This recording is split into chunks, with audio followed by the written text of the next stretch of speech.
We don't get a dispatch video today because Real Rip City didn't do any tweeting. I can't do a video unless he does it. But I do want to continue seeing what these board puppets are doing. So let's do a half hour of this. Again, I'm going to ask that you be as brief as possible, but we do want to hear from you. And what I will do is just unmute you. I will say your name and then unmute you. And then after you're done, I will unmute you again and go to the next person who wants to provide testimony until we've gone through either all those who want to provide testimony or 45 minutes is what we usually set aside for this. So with that, I'm going to start with Brett Morgan and see if I can unmute you, Mr. Morgan. Hi, yes, can you hear me? Yes, is this Brett? This is Brett, yes. Yes, we can hear you. Okay, I'll go ahead and start then. Thank you, board members, for the opportunity to talk with you today. Although you can't see me, I'm actually in the back of my car, so maybe at some point in the future, I'll have the opportunity to join you from the back of a bus or a train or something similar. I wanted to provide some comments on Resolution 20-0523 regarding transit-oriented development guidelines. I put forward a letter which has been, I think, discussed already, but signed by Thousand Friends of Oregon, Housing Oregon, the Welcome Home Coalition, and Central City Concern. And if you haven't had the opportunity to review that, I encourage you to, because it will outline, I think, more of what I'm talking about in greater detail and specificity than I'll be allowed to today. Regarding the DOD guidelines, I think some concerns that community stakeholders have had on a broad set of scale is that feel that the community engagement process and facilitation have not been a clear and transparent process in a way that we are able to work and effectively partner with TRIMET staff. And so we kind of highlighted a few things. One, in the first bullet point, a set of immediate fixes we're targeting to the guidelines and things that we think might have been missed so far and would be benefited from inclusion in the guidelines before passage. The second item we outlined is sort of some long-term guidance, some additional things we think would be valuable for these guidelines, specifically because we felt that the engagement... I have no idea what he is talking about. None. He's talking about the transit.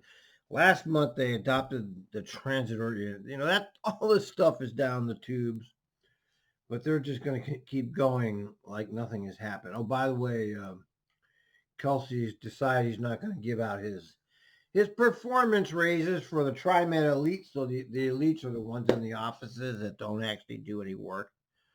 You know, they do paperwork. They come up with paperwork. Anyway, I was notified today that he's holding off on the raises. Back to this. I don't know what this guy's talking about.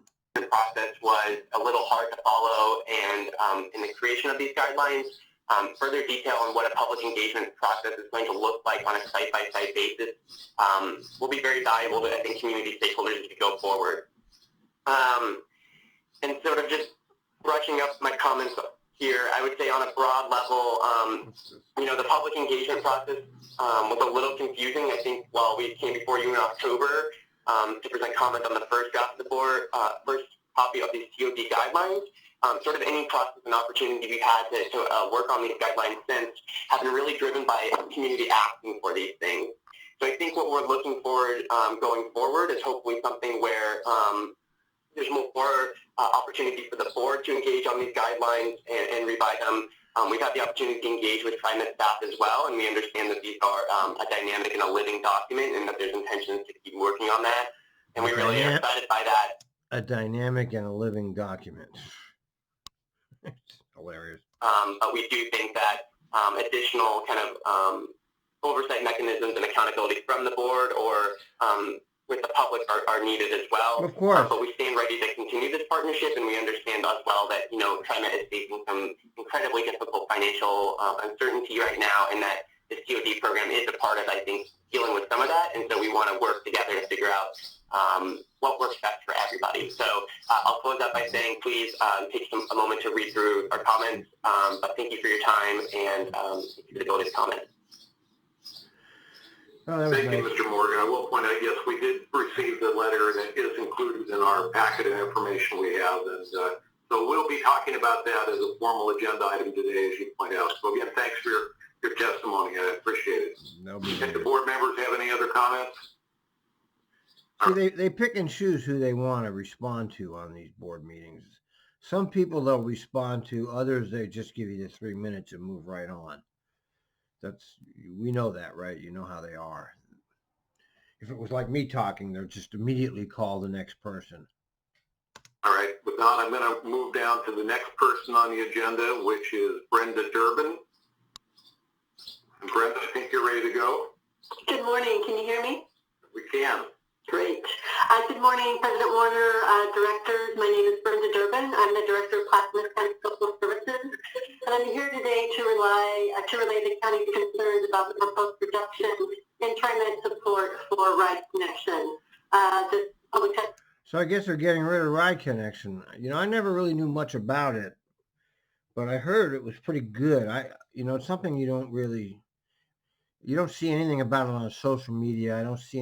I don't do any mainstream media, but I do follow Twitter media, and I do get a ton of email stuff that I look through. I never really hear about Ride Connection.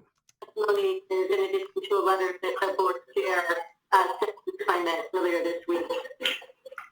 So the proposed funding reduction will negatively impact community-based transportation services for vulnerable populations in the entire Tri-County area, and will have a really profound impact on the services provided in Clackamas County. Last year, the county and our senior center partners delivered over 68,000 rides to older adults and persons who experience a disability. Over 11,000 of these rides were for medical purposes. Much of the funding for these transportation services comes through our contract with Ride Connection, who has been a valued partner for many years. This funding makes up the majority of the dollars received by community center partners to provide transportation in the communities of Estacada, Gladstone, Lake Oswego, North Clackamas, and Oregon City. The loss of these funds will significantly reduce the number of rides that can be provided, as well as impact the number of drivers who can be employed. These rides assist residents in the community by improving access to nutrition services, grocery shopping, providing access to personal business, and as I previously mentioned, essential medical care. These residents will have limited access to other transportation services, and in many cases, they will be eligible for TRIMET list president service. of a bank. The anticipated reduction in funding for Clackamas County alone is $100,000. We know that the current COVID-19 crisis has created a budgetary instability for all organizations. As Clackamas County's largest transit provider, we're pleased to learn that TRIMET received significant COVID-19 funding relief from the federal government. And while we appreciate the complexity of TRIMET's budget, we're very hopeful that this funding can be used in a way to eliminate the need to reduce the general fund going to these critical community-based transportation programs. In closing, we respectfully request that you do not adopt the recommended reduction in funding for this program, and that you retain the current level of funding. That's not going to happen. The decision's already been made about this. But you can go there and give me 3 minutes. But good luck. Right Connection, and I sincerely appreciate your time today.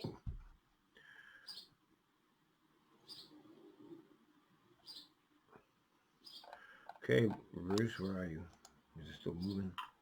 I'm sorry, it looks like someone's talking, but I'm not able to hear. Bruce, Kelsey, you can hear me, you're on mute. Come on. Leader in technology.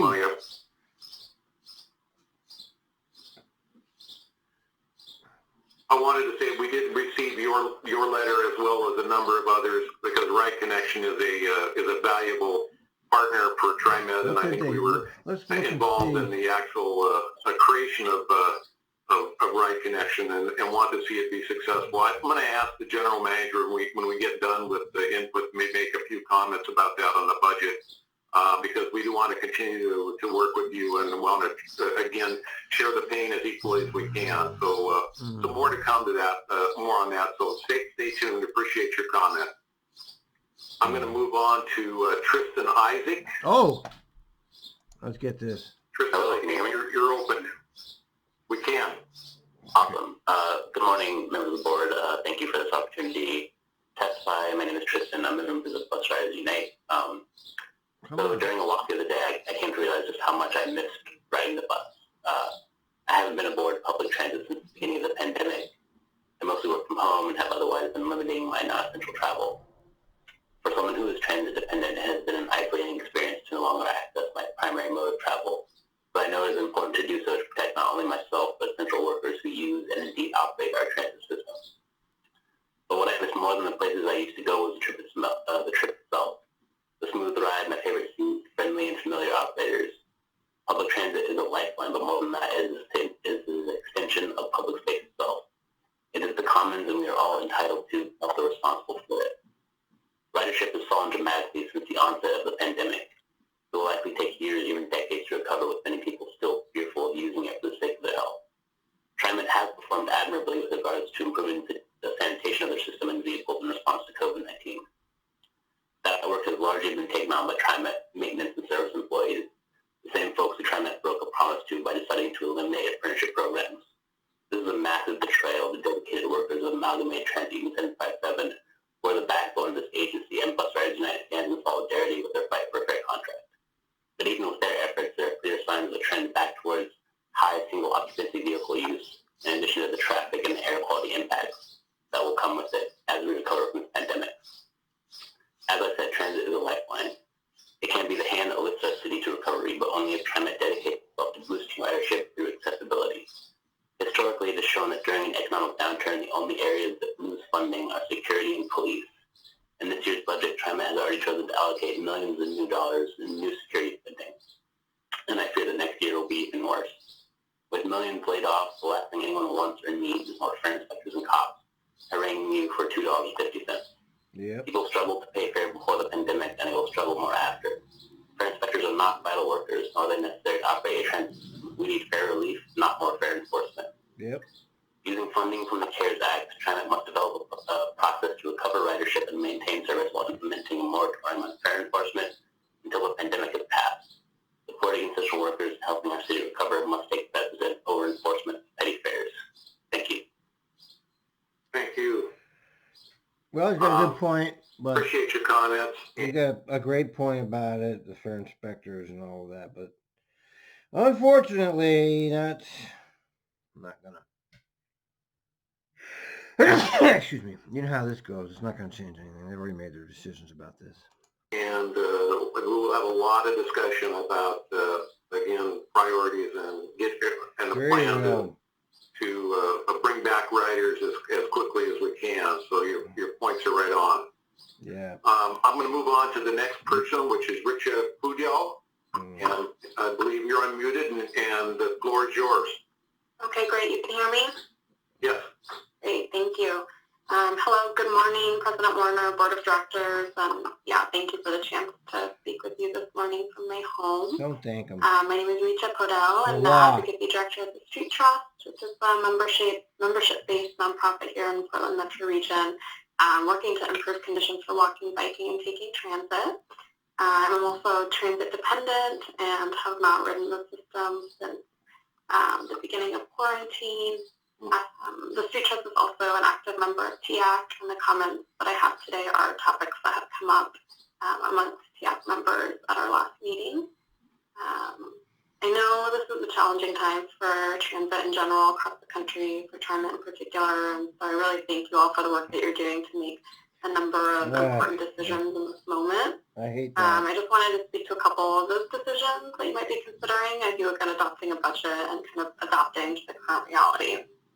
I know that many of us that depend on our transit system to get around, including me, are glad to hear that TRIMET is receiving federal assistance in the form of $185 million from the CARES Act.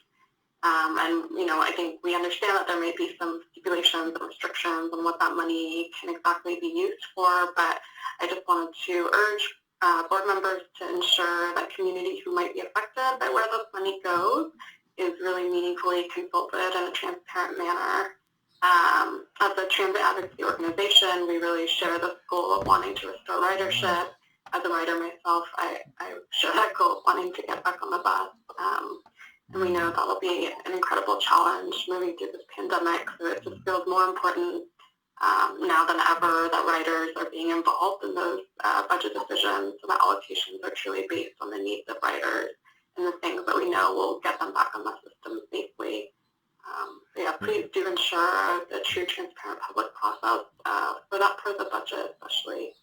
And then the other ask that I kind of have is also around fair enforcement. We know and appreciate that right now, at least on the bus system, folks are allowed to ride when they don't have, even if they don't have their bus hot pass.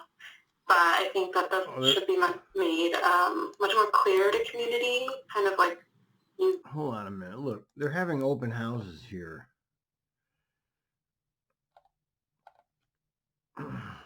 Jesus. I didn't see that. Here's the this is just ridiculous, man. That this is not publicized, at least not on Twitter. I don't. I'm gonna get this. Interesting.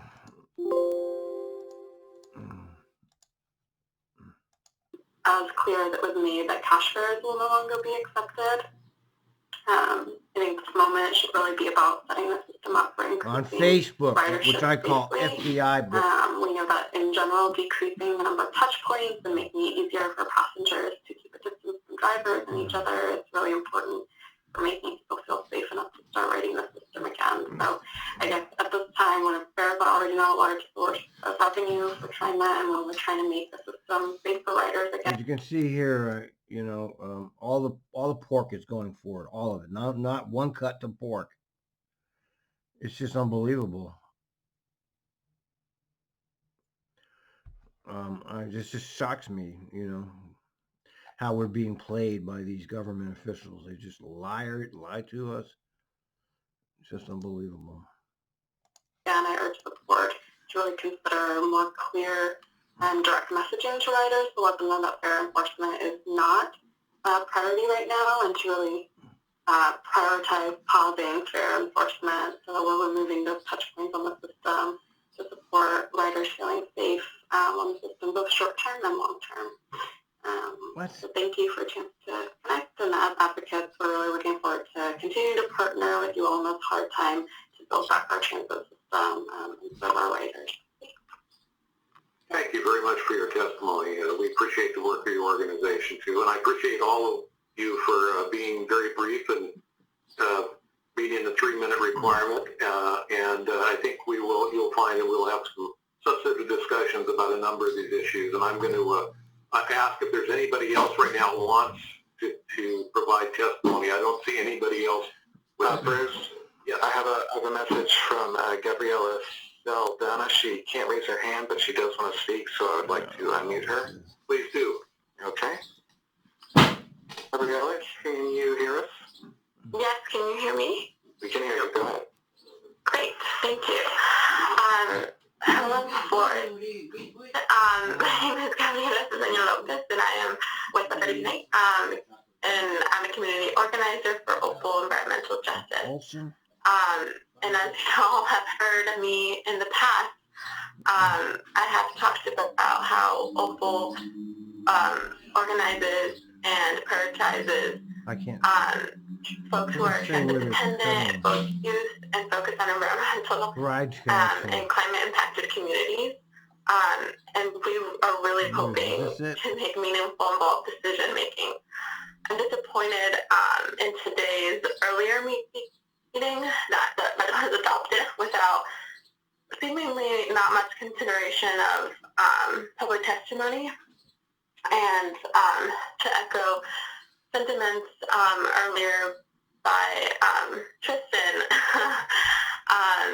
it also is really disappointing that you as an organization have not come to an agreement with ATU Local 757 in their contract and have actually redacted your promise of providing the program. And I want to speak on the priorities that you all are having, as mentioned before. you all have received millions in CARES Act dollars, and a transparent plan needs to be in place for community members to feel that that money is being used in a way that is really for community, and being able to not just,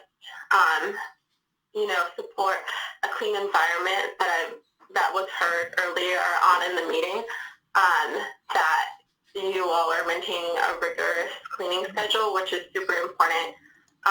But there's also more to that. As also mentioned in the past. Because public hearings are not as effective as in-person public hearings, as you can see. It's much harder to get their point just with this verbal. We cannot, or it needs to be clear to folks that collection of fares is not a priority at this time. Yeah, it's not going to happen. We've heard from the Supreme Leader. He's neoliberal to the bone. He wants to extract as much wealth as possible. You can still ride the bus without your health card, because that is not clearly stated, and we need to prioritize folks being welcomed into the system to keep the folks that we have in order to increase ridership, and that can only be done if enforcing fares is not a priority. People are hurting right now, and being someone for $2.50 is not something that people can even afford right now, and the fares and the fines that come after is definitely not worth the $2.50. And thinking about your budget as it is now, it is definitely costing you millions to obtain fares and everything that involves their recovery. So thinking over what your budget looks like is super important, and I don't think that has been done. Thank you. Thank you very much. And we know the real meaning of fares, right? You do understand. It's not about the money, even though fucking Kelsey, the neoliberal hack, says it is. It's not, because it's only a tiny little piece of the budget. It's 15% at the most. 85% is tax revenue, so it's not significant. Okay, more goes to debt service out of the revenues than the fares, the general revenues. It's about social control. It's a method of social control. That's what it's about. They don't talk about it. They never say it. It's one of those things that the elites won't tell you is going on. But that's what it is. Okay, Lou.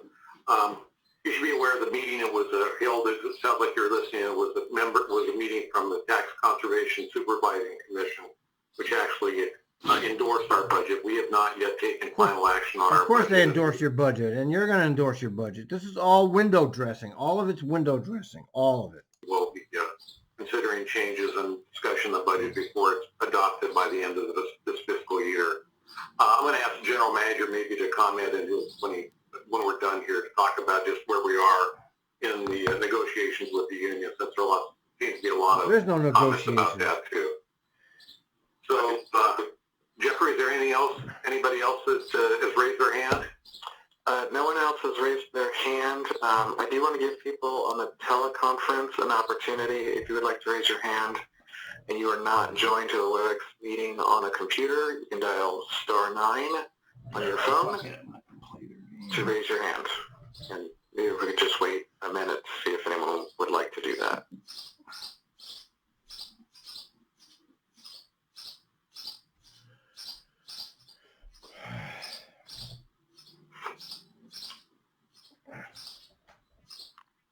Nobody wants to do it. I tried to do it last time, but they wouldn't let me talk. It would have made great theater. Jeff, I don't know if you can see my hand. What? It sounds like the Board of Commissioners. Here's the director, Edward. Yes, we can see your hand. Okay. Just through the chair, I would like to ask also that the executive director explain the requirements for the use of the CARES Act funds, because I don't think some of the public may not be aware of those funds are dedicated funds and have to be used for specific purposes. comment, Director Edwards. I'll make sure I'm looking for the board members' hands also. You see any more there, Jeff? No, it does not look like we have any more hands. Okay, with that, I'm then going to close the public forum and move into our regular business meeting agenda, and I'm going to call the regular business meeting of the TRIMET Board of Directors for May 27th, 2020 to order. And we have up on the screen before you our agenda. The first agenda items are the board reports, and I'm going to ask Director Stovall if we have any report from the Finance and Audit Committee. We do. The Finance and Audit Committee actually met on May 11th, and just kind of an update for the board as I give this update. The Finance and Audit Committee is actually going to be potentially meeting more regularly rather than the once a month as things arise and issues become very important to deal with. The Finance Committee will be meeting again at least once a month as we normally do, and then again as required and needed to get further updates in regards to what's going on with the current pandemic and our response to that.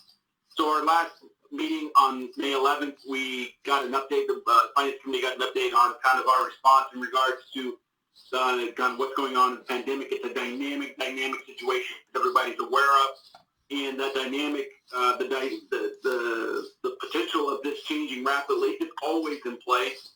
So we're getting these kind of these ongoing updates, but once we get an update, things change quite rapidly. So we received just an update at that point in time as to kind of what was going on in our response. The majority of that the board is already aware of, and just not a ton of stuff has really changed ultimately in regards to our response, but we're just really starting to solidify some of the numbers that we're now coming into, that are now better coming into view, and continue to kind of get the true number that's going to be coming in that aid. So we've got from the COVID-19 federal aid that we've discussed a number of times. So that was the majority of the conversation, was kind of getting that further update, kind of the latest highlights. And again, I'm sure if we met today, things would probably be even a bit more different than they were acted. The second agenda item that we discussed was an update to the business plan for the next year, kind of some highlights, some changes and adjustments, and mostly it was in response to some of the things that are kind of and how they relate to, again, the pandemic response.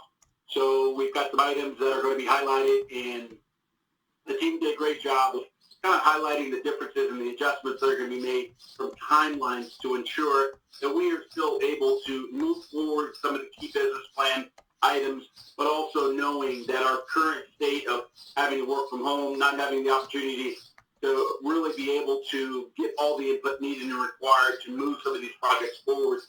Those timelines are going to change, and some of those projects are going to adjust a little bit. Now stop bloviating and get to the point. And so we got an update on those topics. Again, this stuff will be coming to the board, as we continue to unpack this, and the board will have an opportunity to kind of weigh in and hear some thoughts and ideas on some of the updates that I'm referencing here. Those are the two items that we discussed at the prior Finance and Audit Committee.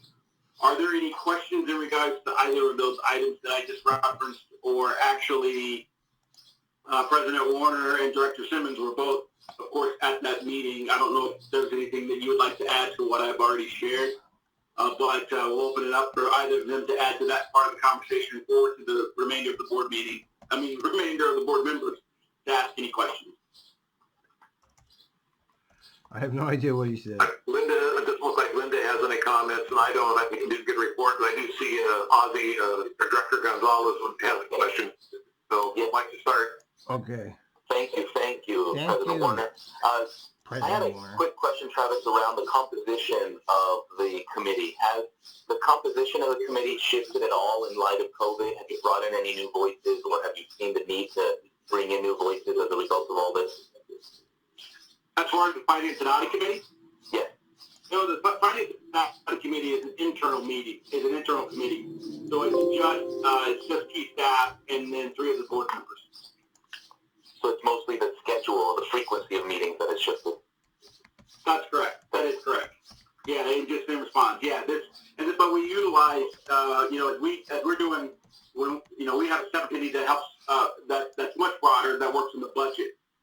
So then we have a separate committee. Anytime we do an ad hoc finance kind of review or effort, any of those things, we utilize the specific, subcommittee or task force to assist with us on this. But this committee is really just focused on the internal, and then the 3 board members, and it's kind of really the internal processing of the information. But yeah, you're correct. It's just the difference in the timing based on a need to have a better response to what's going on, in response to the pandemic.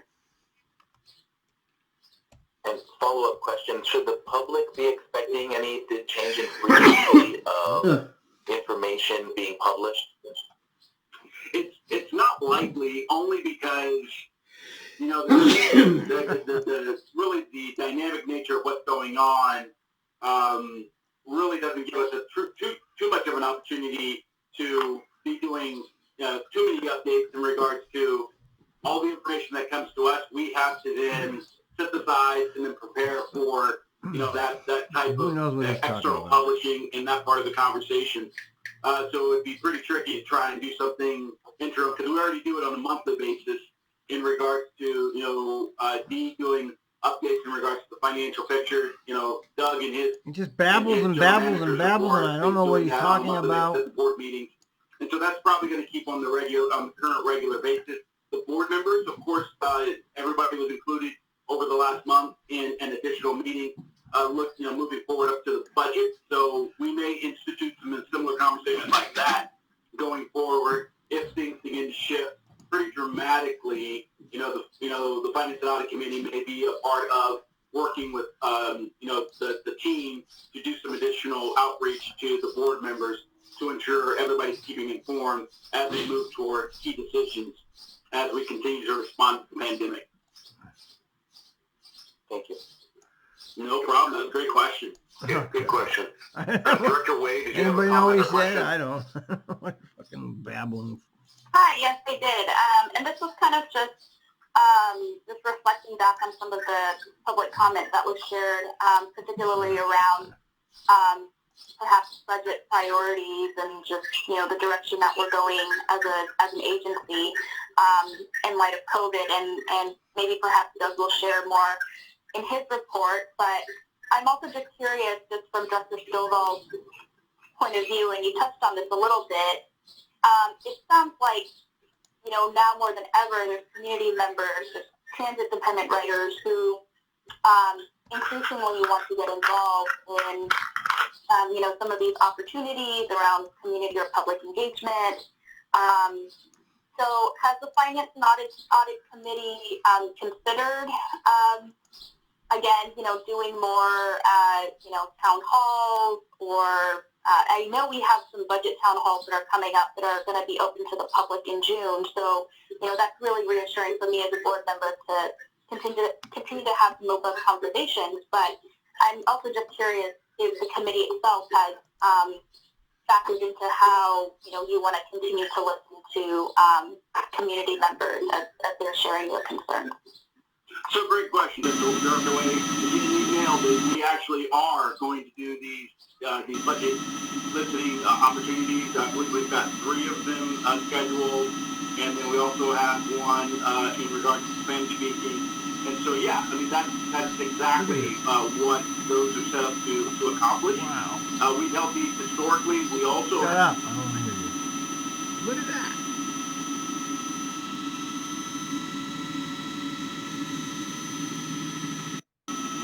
Pretty good, man. Wow.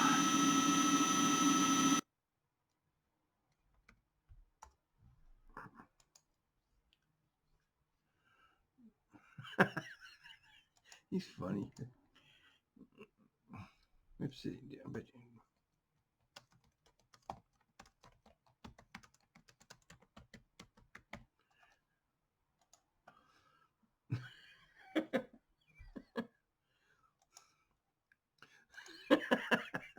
okay. Again, we also have a pretty significant budget group that convenes annually to assist us in taking a look at this, which includes broad opportunities. We also include, the Transit Equity Committee to be able to take in their comments as we go through this whole process, and we're open to that. So yes, I mean, exactly what you just referenced. We are opening those listening opportunities, and if the need arises to do more, we could also consider that. But as we expand and as we want to listen, you're exactly right. We are actually hopefully being proactive in the efforts to continue to get all of the comments in. And again, the one person, I think it was Gabrielle, who mentioned that the budget has already been decided. That of course isn't accurate, because the budget has not been decided, as President Warner has already mentioned. We will go through the next processes of considering the budget, taking in input before the board takes its final actions further along in the month of June. Yeah. All right, cut. That's the first 30 minutes. Well, the public testimonies were interesting. The rest of it was garbage. I mean, 10 minutes of Stovall bloviating. Always annoying. Okay, that's the end of part one. I'm going to watch this entire board meeting, and 2 or 3 people will have the opportunity to watch it with me. But I'm doing it because I want to hear what they're saying. Stovall, I have no idea what he's talking about, as usual.